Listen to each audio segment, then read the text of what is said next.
गुलमोहर रस्त्यावरील सुरभी हॉस्पिटलच्या बाजूला सुरू असलेल्या एका हुक्का पार्लरवर शहर पोलीस उपअधीक्षक अमोल भारती यांच्या पथकाने मंगळवारी 20 फेब्रुवारीला सायंकाळी छापा टाकला।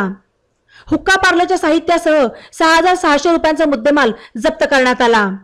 या प्रकरणी हुक्का पार्लर चालवणारा फैजान कुतुबुद्दीन जमादार वय 20 राहणार दर्गा दायरा रस्ता मुकुंद नगर याला ताब्यात घेत त्याच्या विरोधात तोफखाना पोलीस ठाण्यात गुन्हा दाखल करण्यात आला।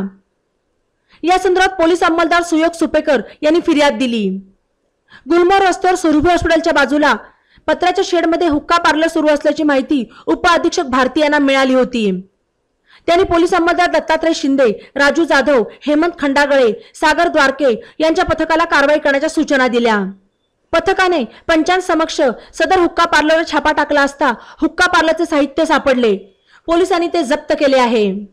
ई नवा मराठा यूट्यूब चॅनलला सबस्क्राइब करा आणि बेल आयकॉनवर प्रेस करा।